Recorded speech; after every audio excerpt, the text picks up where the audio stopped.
Olá, está no ar mais uma edição do Momento Brasil, o programa de entrevistas e debates da TV UFG e da Rádio Universitária. O Momento Brasil é um programa com o objetivo de aprofundar o debate sobre temas pertinentes ao atual momento da sociedade brasileira.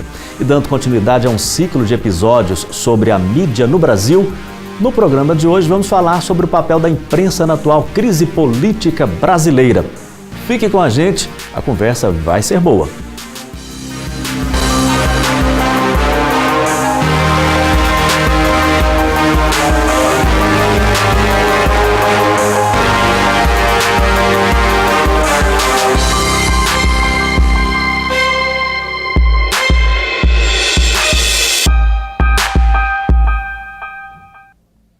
Para discutir o papel da mídia na atual crise política brasileira, o Momento Brasil recebe em estúdio a jornalista Cileide Alves e também o professor Pedro Mundim, que, além de jornalista, é cientista político e professor da Universidade Federal de Goiás. Obrigado pela sua presença aqui hoje no Momento Brasil, Cileide. É um prazer estar aqui, é um prazer falar sobre esse tema, que é um tema tão instigante nesse momento. Obrigada, Roberto. E é um prazer conversar com o professor Pedro Mundim, que é minha fonte aí, A gente conversa muito sobre política, então já é uma comunicação aqui bem tranquila, Professor, obrigado pela sua presença aqui no Momento Brasil. Eu que agradeço, Roberto, também aos telespectadores da TV UFG, e também vou repetir o que a Cileide já disse, É sempre um prazer estar dividindo com ela, seja uma bancada de rádio, seja um programa de televisão. A gente já vem de uma série de programas deste episódio discutindo pós-verdade, a importância do impacto da imprensa. Imprensa é quarto poder, Cileide? Pois é, eu acho até que, do ponto de vista teórico, pode ser que o Pedro considere de forma diferente, mas eu acho que a imprensa tem uma força muito grande, mas eu acho que é um exagero dar a ela esse papel de quarto poder. Especialmente na sociedade contemporânea, nessa pós-modernidade, em que a internet surgiu com muita força. Então, pode ter sido uma situação, uma condição muito do período pós-industrial, em que a imprensa foi um pouco mais forte, mas hoje eu acho que a imprensa divide, ela divide espaço com a mídia, com as redes sociais, e ela deixou de ser a dona, entre aspas, da informação, Ela não tem mais esse controle que ela tinha antes da internet. Professor, eu repetiria a mesma pergunta. A imprensa chega a fazer esse papel de um possível quarto poder, disputando aí o espaço com os demais poderes constituídos, legislativo, executivo, judiciário? Olha, a imprensa é um ator político fundamental das democracias contemporâneas, Justamente porque, para a gente tomar nossas decisões como cidadãos, a gente precisa de informação, e a gente precisa que alguém capte essa informação e distribua essa informação de uma forma mais acessível, e nesse caso a gente tem que agradecer aos jornalistas, porque eles fazem isso muito bem, há muito tempo. Agora, quando a gente está pensando em termos de quarto poder, a gente está também pensando em função não apenas da capacidade que a imprensa tem de influenciar, vamos dizer assim, os tomadores de decisão política, ou seja, os políticos que estariam lá nas casas legislativas, ou mesmo um presidente ou um governador, mas também o público, Ou seja, essa capacidade que a gente imagina que a imprensa tem de influenciar o público de maneira substantiva, de maneira muito poderosa, E os estudos empíricos sobre esse tema, que datam, já tem mais de 80 anos que são produzidos, geralmente eles chegam a interpretações mais ou menos dúbias sobre essa capacidade de grande influência dos meios de comunicação, e principalmente por quê? Porque os cidadãos, as pessoas, os eleitores, não são tábuas rasas. Então elas recebem determinadas informações, mesmo que sejam informações enviesadas, e elas vão interagir com essas informações de acordo com a história de vida que elas têm. Em alguns momentos pode ser que isso gere um efeito muito forte e afete muito o comportamento das pessoas, em outros momentos não, elas vão simplesmente repelir determinado tipo de informação que elas receberam. E eu acho que uma situação um exemplo bem palpável para mostrar que a imprensa não tem esse controle absoluto sobre de influência sobre as pessoas, são os países em que há censuras fortíssimas sobre a imprensa. Me ocorre que agora, por exemplo, o movimento, a primavera, chamada Primavera Árabe, na Tunísia, quer dizer, um país em que havia um controle absoluto sobre as informações que circulavam, um país que tentou, mesmo depois de estourar a Revolução em dezembro de 2011, de todas as formas, impedir que o movimento continuasse, fechou a internet, fechou literalmente mesmo, todos os provedores que davam acesso à internet no país, eles derrubaram, tiraram do ar, no Egito também, e ainda assim eles não conseguiram impedir que o povo continuasse nas ruas e fizessem os protestos que terminaram com a queda dos governos, né? Então, se a imprensa tivesse tanto controle lá nesses países, as revoluções não teriam acontecido. Nesse sentido, entra o papel das mídias, né? Porque uma coisa, talvez a gente pudesse, assim, apenas didaticamente situar a imprensa como os veículos tradicionais de comunicação, e aí tem o papel das mídias sociais, possibilitando com que as pessoas, o cidadão comum, passe a ser o produtor da informação. Como é que o senhor analisa isso? Qual o papel dessas mídias? Olha, tem um papel diferenciado, tá? Mas vou remontar aqui aos primeiros estudos que foram feitos que realmente tentaram aprender empiricamente qual era o poder de influência dos meios de comunicação. E aí que surgiu uma teoria que ficou famosa nos anos 40, que é a teoria dos efeitos limitados, porque se imaginava naquela época que os meios de comunicação eram todos poderosos, e aí quando eles foram medir de fato, empiricamente, a capacidade de influência dos meios de comunicação, descobriram que apenas um pequeno percentual muito mínimo de eleitores era de fato persuadido, ou seja, mudava de opinião em função da informação que recebia. E a questão que se colocou é por que isso acontecia? Por dois motivos. Primeiro, que tinha muita gente que não recebia simplesmente a informação porque não se interessava por política. Mas tinha um outro ponto que era o seguinte, as pessoas que mais recebiam essas informações eram justamente as pessoas que tinham o que a gente chama de mecanismos de resistência mais desenvolvidos. E esse mecanismo de resistência seria o quê? Na época seria a ideologia. No decorrer do século XX, né, que a ideologia partidária foi perdendo força, o que foi acontecendo? A imprensa foi ganhando um pouco mais de capacidade de influência justamente porque esses mecanismos de resistência ficaram mais frágeis, de uma certa forma, distribuídos na população. O que a gente está vendo hoje, e aí as mídias sociais têm a ver muito com isso também, é o quê? É um recrudescimento, um renascimento, vamos dizer assim, dessas convicções ideológicas mais fortes, muito também reforçado e influenciado, mas principalmente reforçado pelas redes sociais. Então, você é uma pessoa que tem uma determinada preferência partidária. Você geralmente vai conversar com quem? Com quem não concorda com você? Pelo contrário, você vai conversar com quem concorda com você. E aí isso significa o quê? Que você vai estar sempre recebendo informações que vão reforçar as suas convicções e não informações que poderiam te levar a pensar de forma diferente, a mudar a sua opinião, às vezes até ser menos tolerante ou mais tolerante, enfim. Então, as redes sociais, elas têm principalmente esse papel. Essa questão de as pessoas hoje em dia conseguirem criar as suas próprias informações, ser os próprios fornecedores de informação, vai acabar tendo um limite, porque, de uma certa forma, em quem mais você confia? Em quem você confia mais para receber um determinado tipo de informação? Acho que a maioria das pessoas ainda continua confiando mais no jornalista, que é uma pessoa treinada, tarimbada, que está ali exercendo como profissão aquele papel de levantar uma informação que às vezes está no subterrâneo e passar para a população. Eu acho que essa questão que o Pedro levanta é importante, porque eu também acho isso que você está dizendo. Houve um boom aí do jornalista cidadão, das pessoas acreditarem que elas podem produzir o conteúdo que todo mundo precisa. É claro que tem um papel importante, né, essa produção aí, mas naqueles assuntos factuais que são óbvios e que todo mundo tem acesso a ele. Por exemplo, um acidente de carro. Um acidente do carro, teve um assassinato aqui na região e eu tô lá e eu assisto, eu filmo, o meu vizinho conta, então eu vou poder dar essa informação em primeira mão para todo mundo. Então, essa informação é o que a gente chama de commodity na linguagem jornalística. É a informação que todo mundo tem.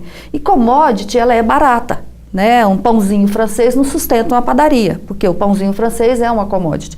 Agora, o papel do jornalista é exatamente apurar aquela informação que não é commodity, que é a informação que está escondida, que você leva tempo, que você precisa ter conhecimento, um jornalista precisa ter conhecimento, precisa de ter contato com as pessoas que dominam aquela informação. Então, eu acho que nós vamos sair um pouco desse boom do jornalismo cidadão e vamos voltar um pouco para o jornalismo profissional. É claro que nunca vai, eu acho que o mundo de hoje é outro após o jornalismo cidadão e ele vai continuar influenciando, mas com um poder proporcional ao que ele de fato tem e não com essa coisa de achar que não dispensa o jornalismo profissional.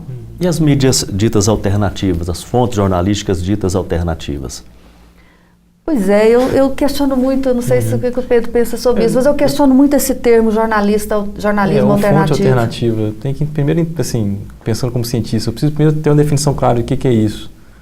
Né? E aí para poder fazer algum tipo de consideração. Muitas vezes as fontes ditas alternativas são aquelas que fogem à grande mídia, as mídias tradicionais que estão colocadas aí há anos, exercendo o papel, a função do jornalismo. Então seriam outras mídias que fazem também o papel jornalístico, mas que não são as mídias tradicionais que estão aí.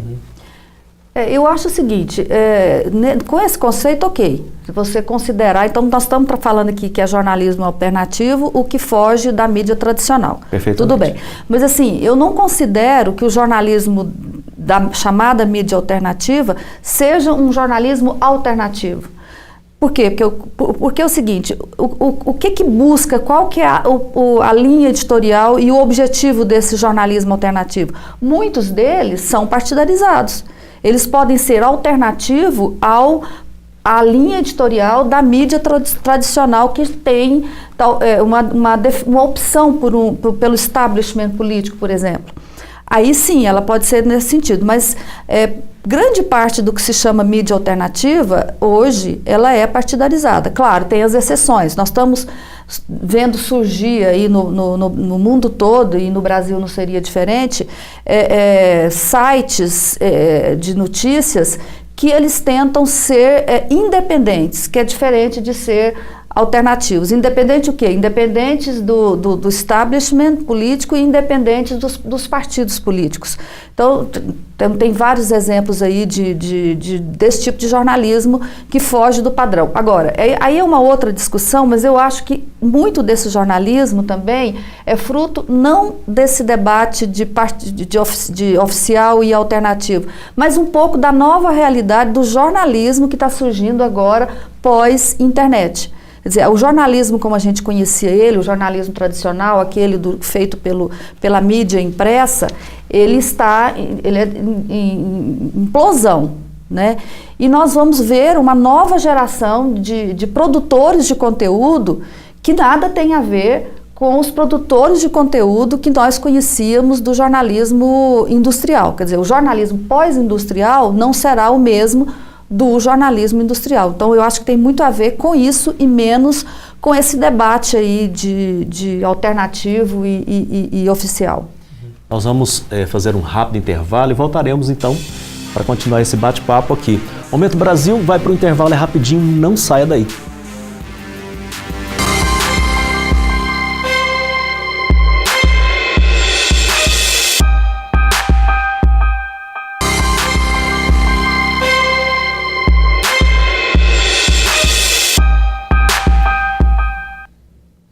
O Momento Brasil está de volta e o assunto de hoje é o papel da mídia na atual crise política brasileira. Em nosso estúdio recebemos a jornalista Cileide Alves e também Pedro Mundim, que é cientista político e professor da UFG. Professor, no bloco anterior falávamos aí da grande mídia, da mídia tradicional. Como é que a gente pode conceber essa grande mídia? O que é essa grande mídia, afinal de contas? Olha, pelo menos assim, quando eu escrevo nos meus trabalhos acadêmicos, o que eu chamaria de grande mídia, ou especificamente de imprensa, né, seriam de fato os veículos tradicionais, uma Folha de São Paulo, um Estadão, um Globo, aqui em Goiânia, um jornal popular, né, ou então um jornal nacional, enfim, esses telejornais locais, né, que fazem uma cobertura que a gente chamaria mais de notícias duras. Né, então fazem aquela cobertura tradicional, tratam de temas mais, vamos dizer assim, mais chatos, política, economia, e por aí vai. Tem também, né, os veículos que a gente chamaria de jornalismos que tentam, jornalismo de entretenimento. Em inglês a palavra é mais legal, né, soft news, né, notícias leves. Né? Em português a gente fala de jornalismo de entretenimento, ou às vezes jornalismo de notícias leves, que também ganhou um papel importante nos últimos anos, não porque eles começaram a cobrir política, mas porque eles começaram a cobrir temas políticos e de políticas públicas de um modo diferente. Isso também levou a um tipo de influência no comportamento das pessoas, porque elas passaram a começar a receber informação política como um subproduto de um entretenimento que elas estavam tendo ao assistir esses telejornais ou a ler esses jornais, né? Nesse sentido, qual é o papel da grande mídia? Como é que o senhor avalia o papel dessa mídia tradicional diante da crise brasileira que nós estamos enfrentando? Olha, como cientista, para poder fazer uma análise substantiva de se a imprensa se comportou bem, se comportou mal, se ela tem um viés exagerado, se não tem, se teve equilíbrio na cobertura, eu precisaria de dados, né? E, infelizmente, produzir dados sobre cobertura de mídia ou sobre cobertura da imprensa é uma tarefa extremamente custosa, porque precisa de gente. Então você precisa ter um financiamento de pesquisa que permita você contratar pessoas para fazer o que a gente chama, utilizar uma técnica de análise de conteúdo. Seja de uma forma mais tradicional, que é o quê? A gente faz um roteirinho para as pessoas seguirem, e aí tem um monte de pesquisador lendo o jornal o tempo todo e fazendo essa classificação, essa avaliação, e depois a gente faz uma análise longitudinal, né? Seja de uma forma mais atual, que às vezes você fazer o que a gente chama de web scraping, né? Mas isso também tem um custo, tem uma certa dificuldade. Então, vou falar de uma certa forma com base em impressões que eu estou tendo e algum tipo de evidência que eu tenha recebido de um ou outro site que tenta fazer esse trabalho, ainda que de maneira não ideal.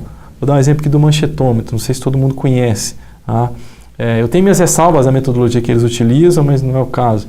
Quer dizer, a princípio, a impressão que eu tenho é que está sendo uma cobertura não muito diferente daquilo que eu esperaria. Você tem algum viés, mas nada exagerado, né? Seja para a esquerda, seja para a direita, porque a maior parte das pesquisas que foram feitas sobre esse assunto chegaram a essa mesma conclusão. Não é que a mídia, a imprensa não faz uma cobertura enviesada, ela faz, mas esse viés nunca vai ser muito exagerado.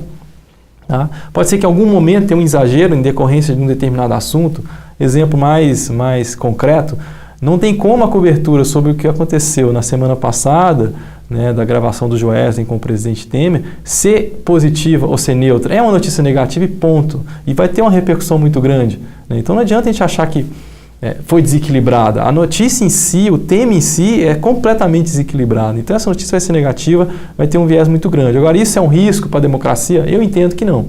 Tá? Então, de uma certa forma, se eu pudesse fazer uma avaliação mínima agora, com poucos dados, de um assunto que ainda não se encerrou, porque as denúncias ainda continuam, né, eu diria que a imprensa, até onde eu estou observando, está se comportando da maneira como sempre se comportou. Tá? Sem a gente poder fazer grandes juízos de valor. Onde é que isso vai parar, eu não sei. Sileide, você também tem essa impressão? Olha, eu considero que a imprensa ela tem um viés, sim, mas ela tem um limite para esse viés. Qual que é o limite? É a própria credibilidade. Então, ela tem que se ater, ela faz um viés, mas sendo como condutor os acontecimentos. Então, aí ela não tem como fugir muito desses acontecimentos, mas ela tem como fazer variações desses acontecimentos. E jornalista é mais audacioso do que acadêmicos, né? Então, a gente acaba fazendo mais avaliações, mesmo sem os dados precisos como a academia exige. Em função disso, eu fiz até um artigo na época do impeachment da presidente Dilma, isso chegou a ser publicado no Observatório da Imprensa, com base numa pesquisa, um inquérito, não chega a ser uma pesquisa, vou dar esse nome porque eu não tenho outro nome, talvez o Pedro depois consiga dar uma definição melhor. Mas o que eu fiz? Eu peguei, selecionei os editoriais dos 3 grandes jornais, que é a Folha de São Paulo, o Globo e o Estadão, no período de janeiro de 2016 a abril de 2017, que foi o período pré-impeachment da presidente Dilma. Só para lembrar, a Câmara dos Deputados aprovou o afastamento da presidente para ser investigada no processo de impeachment em 17 de abril de 2016 e comparei esses editoriais com os editoriais dos mesmos jornais em 1961, né, véspera do golpe que ocorreu lá. O que eu notei? Eu notei que houve um comportamento bem similar desses 3 jornais. Em 61, a mídia apoiou o golpe de Estado, ela não só apoiou, como ela incentivou o golpe de Estado. E isso está claramente escrito nos editoriais da época, né? Os jornais celebraram o golpe, deram manchete né, que o Brasil estava sendo salvo, né, do comunismo e por aí vai. Depois, com o passar do tempo, a mídia percebeu o que era o golpe e aí é o processo de afastamento dos militares. Em 2016, aconteceu exatamente a mesma coisa.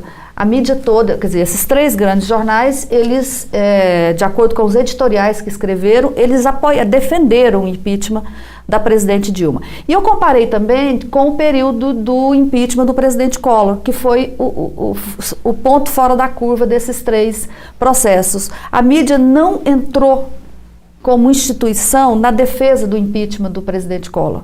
O Globo, na época, nem tratava do assunto. No dia que o Collor foi aprovado o afastamento do Collor, o editorial do Globo tratava de Israel, de um tema internacional. Então, não houve esse engajamento. E o que eu percebo, então, com base nessa pesquisa da época, é de fato que os jornais fizeram escolhas em 61 e também... desculpa, estou falando de 61, mas 61 é o Jango, eu quero me referir a 64. E depois, com relação a Dilma Rousseff, houve uma identificação clara. Nesse processo agora da crise com o presidente Temer, das denúncias da JBS com o presidente Temer, eu estou notando que a mídia dividiu-se. Não há uma unanimidade na cobertura da mídia. A Rede Globo e os seus veículos de impresso claramente estão trabalhando pró-afastamento do presidente Temer e, de outro lado, a Folha de São Paulo, mais neutra, mais produzindo conteúdos de defesa do presidente Temer, e o Estadão, que já declarou apoio à permanência do presidente Temer. Isso é um problema? Se os jornais conduzirem as suas coberturas por esses viés que eles assumiram. E eu considero, com algumas reportagens desses veículos, nessa crise atual, houve essa escolha por produzir conteúdos que sustentem a escolha política dos jornais. Professor. Vou dar um exemplo aqui, aí também vou mencionar um estudo que eu fiz, não com base no dado que eu criei. A instituição onde eu fiz o doutorado tinha um laboratório que se fazia essas que eu chamei de análise de conteúdo. E até a eleição de 2010 eles faziam análise de conteúdo de todo o período eleitoral daquele ano. Então eles fizeram 2002, 2006, 2010. Justamente esses 3 veículos, Estadão, Folha e Globo.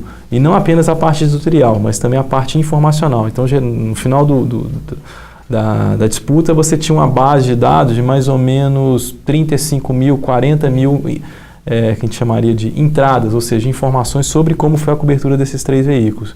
Né? E o que a gente encontrou quando a gente faz essa análise longitudinal é, em primeiro lugar, tem uma diferença clara entre informação e opinião. Então, de fato, a linha editorial dos jornais vai ser muito mais enviesada, porque ali, de fato, eles estão expressando suas convicções ideológicas, suas convicções políticas. Tá? Mas a parte informacional acaba sendo mais equilibrada. Agora, tem um detalhe interessante.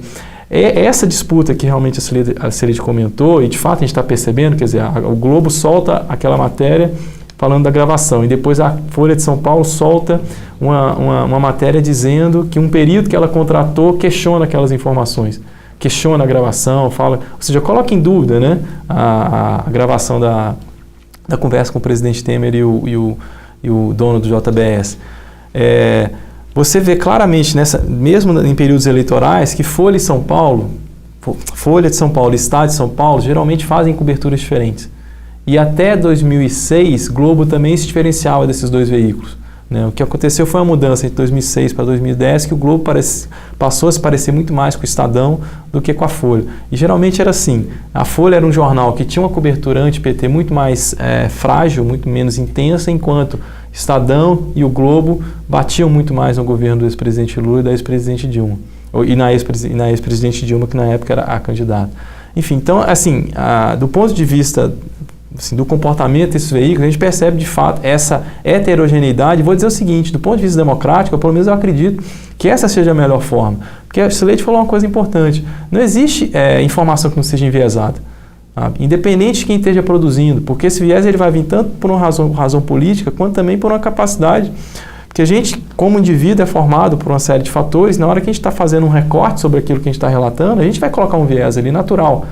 Às vezes é um viés, vamos dizer assim, poderia ser criminoso, porque eu de fato estou, às vezes, falando uma mentira ou escondendo uma verdade que é muito importante, mas na maior parte das vezes eu parto do princípio que é o quê? É uma heterogeneidade natural, porque a vida social é heterogênea. De onde a gente tirou que a vida social é homogênea? Eu não consigo ver isso. E numa democracia a gente vai ter que lidar com essa heterogeneidade, por isso que a democracia é importante. Como é que a gente vai conseguir conviver com pessoas com as quais a gente não concorda?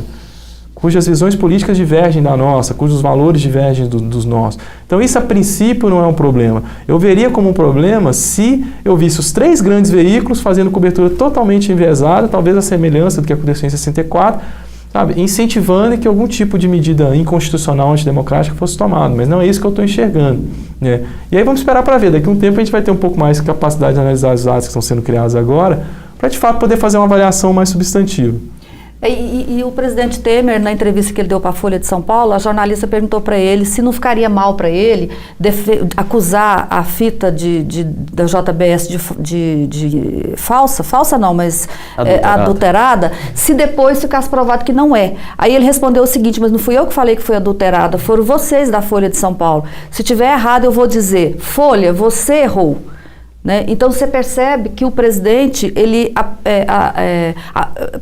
pegou para si, né, o argumento que a Folha de São Paulo levou. Então ele está usando politicamente uma cobertura, ou não chega a ser uma cobertura, mas uma matéria que foi produzida por ofício, digamos assim, né? Não foi um fato jornalístico. A Folha foi lá e ela própria levou a fita, entregou para um perito e pediu o perito para fazer a avaliação disso. E produziu, consequentemente, esse material de defesa para o presidente Temer.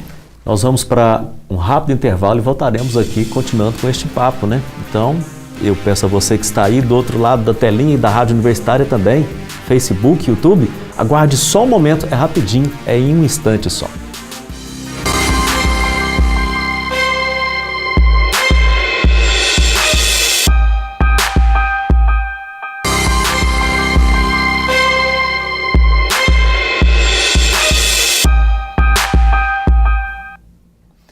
O Momento Brasil está de volta com a jornalista Sileide Alves e também Pedro Mundim, que é jornalista, cientista político e professor da UFG. O assunto de hoje é o papel da mídia na atual crise política brasileira.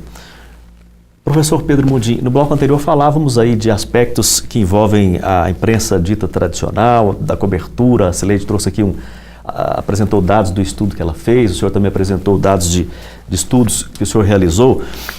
Mas e as redes sociais que compõem grupos que passam a fazer interpretações das notícias dos grandes veículos? Como é que o senhor vê isso? Olha, vejo de forma natural. Antigamente não tinha rede social, mas tinha conversa de boteco, tinha conversa no bar. Enfim, as pessoas comentavam as informações que elas recebiam e isso é natural. E hoje em dia elas continuam fazendo isso no seu dia a dia, nos ambientes que elas frequentam, mas também agora isso passa para as redes sociais. O que acontece às vezes de diferente é que hoje em dia a gente vê muito desse debate materializado em algum lugar, né? Sei lá, na nuvem, no Facebook, em algum lugar aquilo está materializado e do ponto de vista científico isso depois pode até ser um insumo para algum tipo de pesquisa que vai ser realizado, né? Mas tirando isso, acho que não tem uma grande diferença em relação a como é que as notícias continuam circulando, as pessoas continuam recebendo aquela informação, continuam discutindo sobre aquele assunto e aquilo pode gerar, em algum momento, algum tipo de influência que vai levar a alguma mudança de comportamento ou atitude, né? Mas, enfim, não vejo de forma muito... Não acho que a realidade mudou completamente, porque, pelo menos especificamente nesse caso, né? Porque hoje em dia a gente tem rede social e antes não tinha. De qualquer maneira, as redes sociais, a pessoa falando no boteco, ela falaria para um número menor de pessoas. Hoje, postando nas redes, e até porque a rede pode ser paga, a pessoa pode financiar, não é? Ela pode pagar ali aquela postagem dela para que ela atinja um número maior de pessoas. E aí não estariam formando, por exemplo, novos líderes de opinião cibernéticos? A gente não poderia pensar alguma coisa assim? Não, porque o conceito de líder de opinião, ele claramente se forma, né? Um líder de opinião claramente se forma não porque ele está lá discutindo nas redes sociais, ou porque ele está lá discutindo um assunto num bar com os amigos. Tem a ver com o processo de socialização daquela pessoa. Ela nasceu ou não numa família em que tem um alto consumo de informações, em que as pessoas se interessam por política. Enfim, na média, o que a gente vai encontrar é um líder de opinião. Ele tem uma raiz social muito forte. Não é simplesmente porque ele gosta de discutir nas redes sociais que ele vai se tornar um líder de opinião. Eu acho assim, concordo com o Pedro nesse aspecto de que as pessoas não são diferentes hoje, né? Eu até estava lendo recentemente o livro do Manuel Castells, que é um sociólogo especialista em comunicação, que ele analisa o efeito das redes sociais aí nos movimentos sociais. E aí ele tem uma expressão que eu gosto muito, que é uma definição que eu gosto, que é o seguinte: ele fala, olha, as pessoas já eram assim, nós é que não as conhecíamos. E as pessoas são más também, são boas e são más. E essas pessoas, desse jeito, elas aparecem nas redes sociais como elas são. A diferença é que agora nós estamos enxergando-as, não é que elas não existissem, nós estamos enxergando. É claro que quando a gente fala isso, a gente não leva em conta também que surgiu agora pela internet uma nova geração de influenciadores de opinião, que são, por exemplo, os youtubers. Quer dizer, as crianças de hoje, adolescentes, eles são seguidores de vários youtubers que a gente nem sabe que eles estão formando opinião e que estão formando opinião. Mas eu não considero isso ruim, não. Eu considero isso positivo, porque nós estamos trazendo para o debate, não necessariamente político, mas o debate dos assuntos de interesse público, uma geração grande aí de pessoas que em outras épocas não viria. E aí eu me lembro da entrevista que eu li recentemente do Jim Van der Leyen. Ele é jornalista, foi um dos fundadores do site Politico.com. Esse site foi fundado em 2006 nos Estados Unidos e é hoje um dos sites de maior influência na cobertura política nos Estados Unidos, concorrendo com a grande mídia, o Washington Post, New York Times. E ele fala o seguinte, que muitos pais perguntam para ele, fundou o Politico.com, saiu e agora fundou o Axios, que é um outro site que está trabalhando muito em algumas áreas de conteúdo, em 3, 4, ela não se estendeu muito, e trabalha muito com isso que a gente chamou de jornalismo vertical, que é aquele que entra com profundidade num tema. Bom, o Jim fala o seguinte, que muitos pais chegam para ele e perguntam assim, escuta, meu filho quer fazer jornalismo e ele não vai ganhar dinheiro, a profissão acabou no mundo de hoje, e ele responde, não, eu acho que nós estamos na melhor época para fazer jornalismo da história recente. Claro que é uma época dura para o jornalismo tradicional, esse que a gente conheceu, mas em compensação está vindo uma geração aí nova que quer informação, que ela foi formada para receber informação, e aí esse exemplo dos formadores de opinião produzidos aí pelos youtubers, e com uma diferença, elas não vão consumir informação da forma como a minha geração consumiu, textos longos, né? Não, esse jovem, ele requer um novo tipo de conteúdo, e aí vídeos, muita imagem, né? Como faz a AJ Plus, que é da Al Jazeera, que eu considero um excelente site de produção de conteúdo, que está falando para esse novo público. Então, assim, eu acho que, respondendo aqui resumidamente agora a questão que você levanta, que sim, né, nós estamos enfrentando estamos recebendo uma nova geração de consumidores de notícias da internet, mas eu não acho que eles vão ser formados pelos cidadãos comuns que estão emitindo opinião nas redes como eles emitiam nas mesas de bares. Professor, e o senhor que está dentro da academia, que tem um processo, né, tradicional ainda que, claro, que utilize as redes sociais, como é que fica essa nova absorção dos conhecimentos com tantas plataformas, os exemplos que a própria Cileide apresentou aqui, como é que fica isso? Olha, do ponto de vista didático, mudou muito pouca coisa, principalmente nas universidades federais, né? Porque a gente não tem talvez um dinamismo que a gente poderia encontrar em outras instituições privadas que têm mais recursos financeiros, às vezes também precisa de utilizar deste dinamismo para atrair mais alunos, enfim, aqui pelo menos na Faculdade de Ciências Sociais, da forma como eu e meus colegas continuamos ensinando, a gente ainda trabalha muito com as formas, vamos dizer assim, que formaram a nossa própria geração. Né? Não sei como é que vai ser a do meu filho, que hoje já tem 3 anos, né? Mas a minha, eu sei que a gente ainda vai continuar ministrando disciplinas da mesma forma, principalmente porque o conteúdo que a gente repassa para os alunos continua também sendo o mesmo, né? Principalmente livros e artigos. Né? Agora, claro que um ou outro professor, por afinidade, por facilidade, pode utilizar de outras ferramentas didáticas, que sejam vídeos, videoaulas, enfim, esse tipo de coisa está acontecendo também.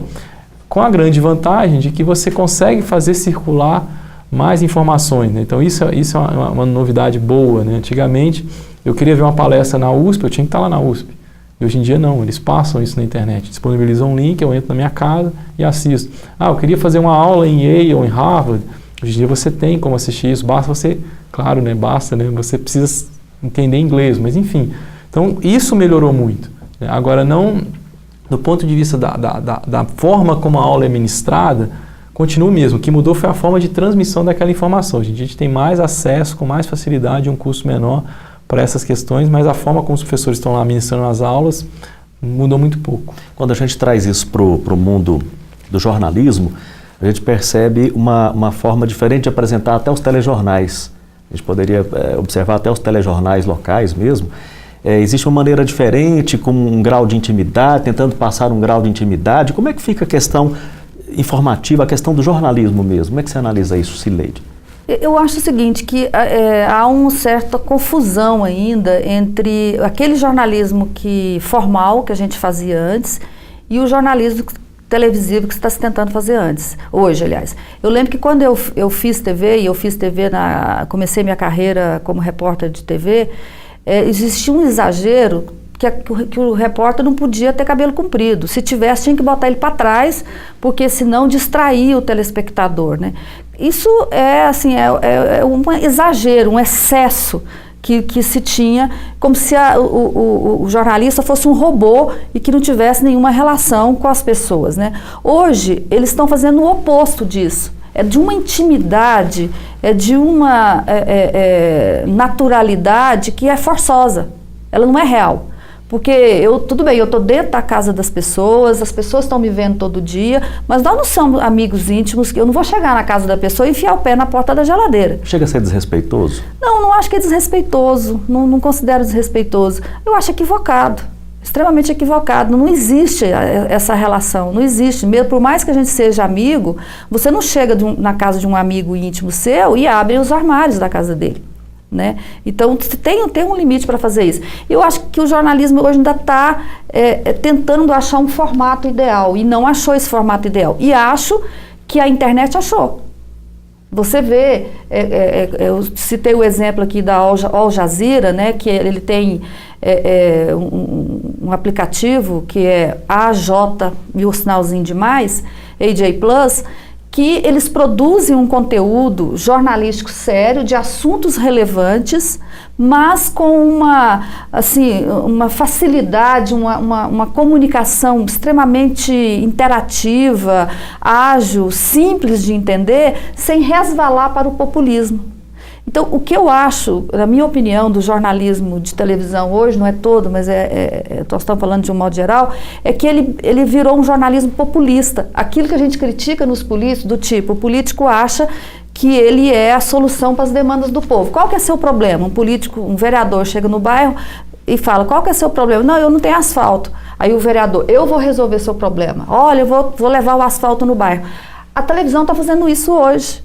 Qual que é o problema do bairro? É asfalto. Então eu vou lá e vou resolver seu problema. E ela acaba não fazendo o jornalismo que ela deveria fazer. Ela acaba repetindo as práticas populistas que o político, hoje desacreditado, faz desde que se entende, desde sempre, né? Então é um equívoco, na minha opinião, a mídia, o que a mídia hoje, a televisão hoje está fazendo. Dentro desse equívoco, a tentativa de aproximação, de intimidade, ou seja, a forma, pode influenciar na questão da independência do conteúdo, da independência jornalística? Claro, porque se o foco é dar uma resposta imediata para aquele cidadão, ele perde a noção do real. Por exemplo, no caso das tarifas de ônibus, a grande parte dos jornalistas começou a vestir a bandeira, a camisa do não pode ter aumento salarial, da tarifa de ônibus.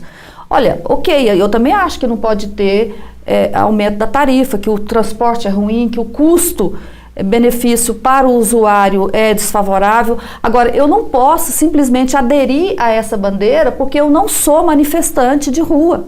Eu tenho que produzir um conteúdo e explicar para esse cidadão por que a tarifa foi reajustada, onde é que as empresas não cumpriu as obrigações, quais são os serviços piorados que elas estão oferecendo, a responsabilidade do poder público, porque o poder público tem responsabilidade sobre isso, e forçar um debate sobre o custo-benefício mesmo. Olha, se o custo está alto, o benefício tem que melhorar.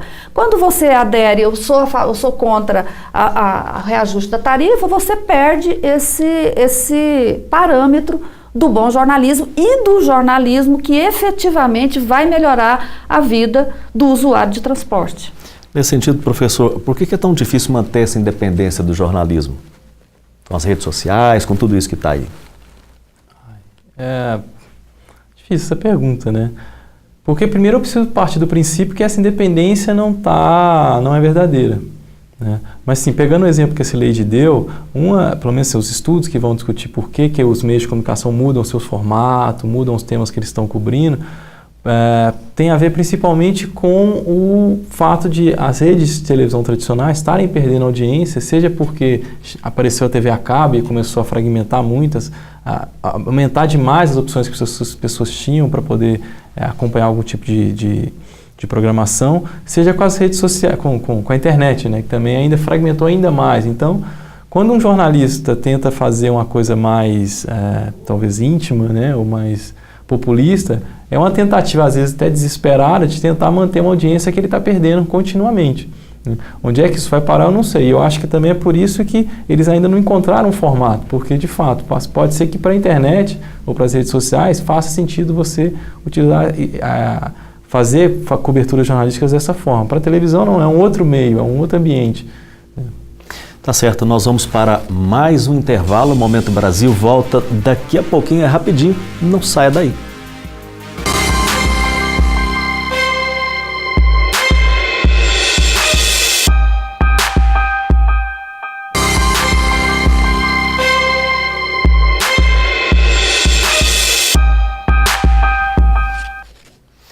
O Momento Brasil está de volta para seu último bloco.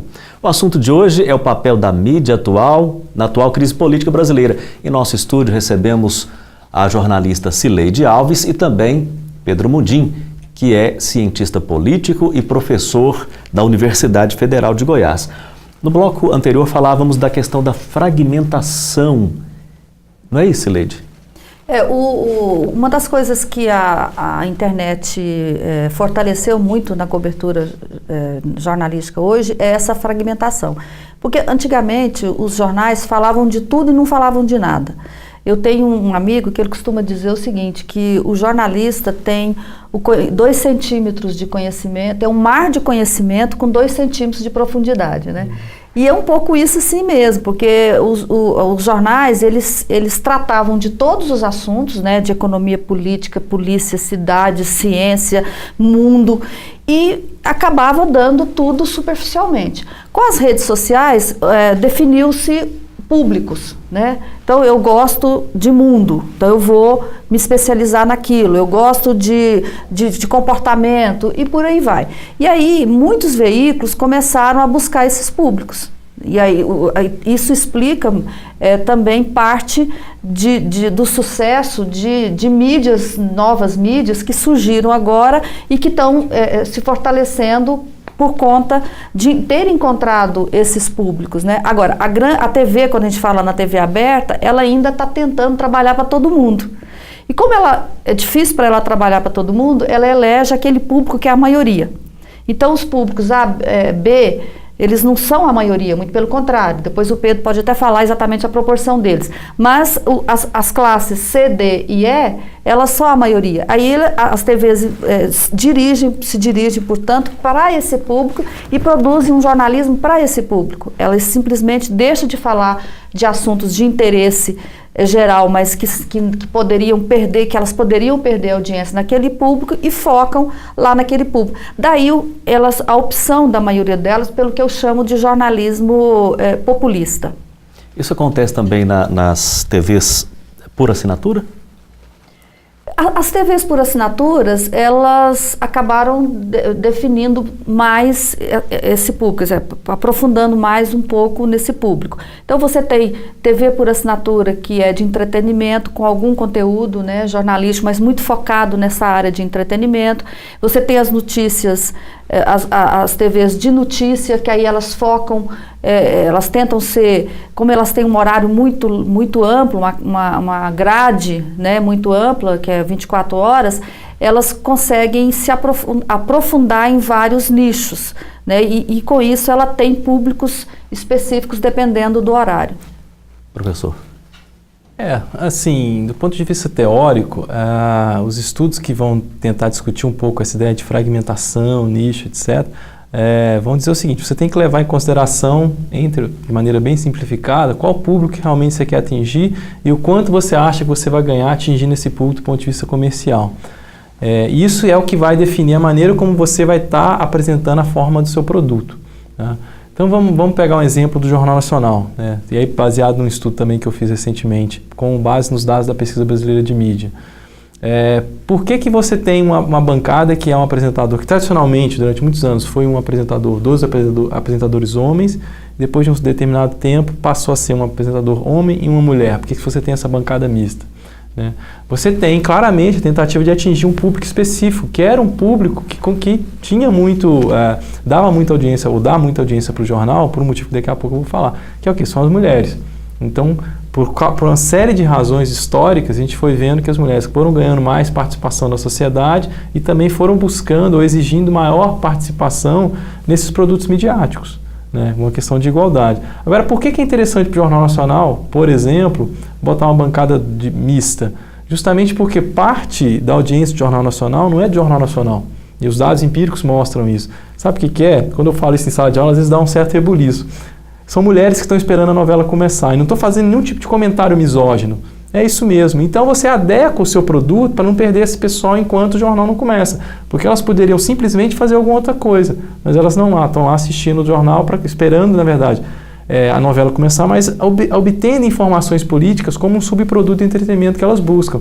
Então, por mais que às vezes esse comentário pareça ser um pouco misógino, ou às vezes até machista, na verdade é o contrário. Quer dizer, um grande jornal que passa informação política de uma maneira mais tradicional, que por mais que ele tenha tentado fazer algum tipo de mudança, passa informação política para um grupo de pessoas ou para um perfil de telespectador que geralmente não estaria disposto a receber aquela informação, porque estaria fazendo algum tipo de atividade, estaria distraído. Enfim, então isso é interessante. Então os jornais, os veículos, eu imagino, o Cirlei talvez saiba melhor do que eu, mas teoricamente a gente parte do seguinte princípio: como é que você conforma o seu produto? Justamente fazendo esse cálculo, né? Quem é o público que eu quero atingir, como é que eu atingir esse público em função daquele retorno comercial que eu vou obter.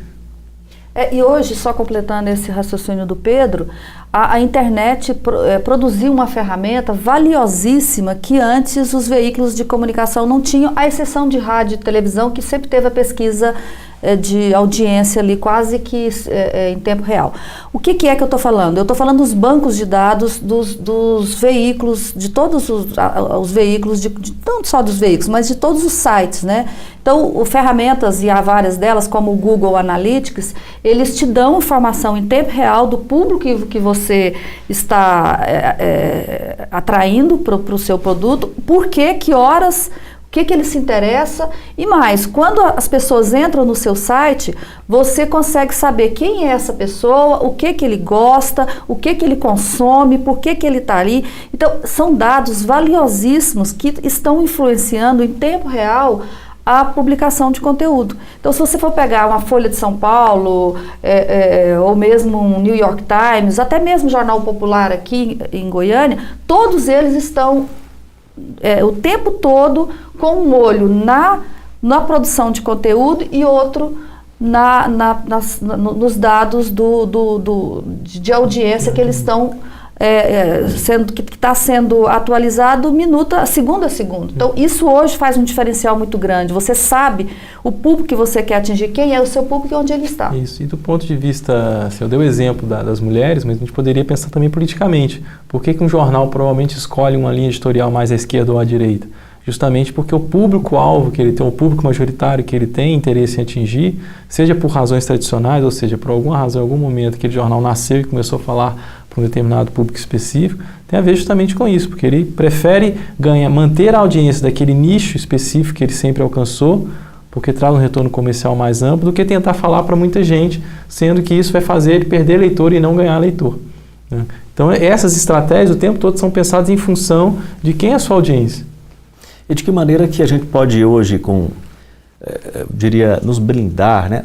O cidadão comum, né? Eu sempre me coloco aqui no Momento Brasil como cidadão comum. Eu acho que isso me deixa numa situação até muito confortável para fazer perguntas de todos os tipos aqui. Como é que a gente consegue hoje saber o que é notícia falsa, o que não é notícia falsa?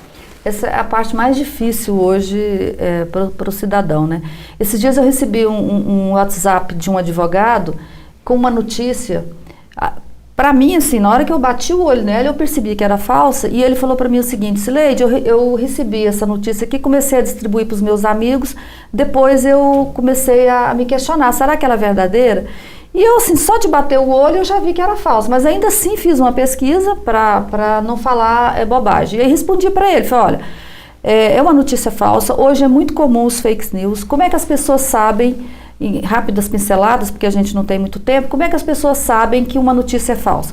Primeiro, você viu quem que é a fonte de informação dessa notícia? Quem publicou essa notícia? Em geral, a notícia falsa, ela circula sem nome de ninguém, não é um jornal, não é uma pessoa que divulgou. Então, a primeira coisa é essa, observa, tem autor? Aquela notícia tem autor? Não tem, desconfia. Olha o português dela. Em geral, o português é péssimo, mal escrito. Veja se aquela notícia, ela é uma notícia que está circulando em outros locais. Cheque nos veículos de credibilidade se aquela notícia está lá. E por fim, em vez de você clicar no link que você recebeu, entre no link do veículo que foi atribuído naquele link que você recebeu e veja se tem aquela notícia lá. Como você disse, o nosso tempo está curtinho, mas eu ainda queria perguntar o seguinte: e no caso de um colunista de um grande jornal, o Globo, que publicou lá no seu blog específico que o presidente iria renunciar? Essa foi uma polêmica grande, né? Eu imagino o seguinte, que isso é fruto da pressa de dar a informação. Eu suponho que ele recebeu uma informação de uma fonte dele que ele tem muita confiança. No momento que ele recebeu essa informação, estava se discutindo isso e ele bancou a informação. Errou. Agora, o que ele devia ter feito era admitido que errou. E o grande problema que eu acho que perde a credibilidade é quando a pessoa insiste no erro. E no jornalismo isso é muito comum. As pessoas erram e aí, em vez delas dizer, olha, errei, vou corrigir, não. Eles ficam tentando produzir informação que confirme que a informação dele não estava errada ou que justifique o erro dele. Eu acho que aí foi o grande erro do jornal e do colunista. O Momento Brasil agradece a sua presença aqui hoje e já fica o convite para uma próxima edição. Claro, é um prazer estar aqui, como eu disse no começo. Esse é um assunto que me empolga muito, né, falar sobre isso. Então, aceitarei os convites, sim, e um grande abraço a todos e tomara que a gente consiga sair desse enrosco que a gente está nele. Professor Pedro Mundim, o Momento Brasil agradece a sua presença. A gente não dá conta de abarcar tudo que envolve um tema tão complexo e tão amplo. Obrigado pela sua presença e o convite também está feito para o senhor retornar aqui no Momento Brasil. Eu que agradeço mais uma vez o convite da participação e estou à disposição de vocês sempre que vocês me chamarem. Tá certo, o Momento Brasil de hoje vai chegando ao fim, mas você pode continuar ligado na Rádio Universitária 870 AM e na TV UFG. Se você deseja rever este ou outros episódios, basta acessar www.tvufg.org.br, onde todos os episódios do Momento Brasil e de outros programas da TV UFG são disponibilizados para visualização e é de graça, hein? Acesse também o site da Rádio Universitária e conheça mais um pouquinho da nossa emissora, de nossa programação. O link lá é www.radio.ufg.br. Você pode acompanhar a gente também por nossas redes sociais, como Facebook, Twitter, Instagram e muito mais. O Momento Brasil é uma produção da TV UFG e da Rádio Universitária. Não perca o próximo episódio. Está em discussão sobre o papel da mídia na sociedade brasileira. Vai continuar. Até lá, obrigado pela sua audiência. Tchau, tchau.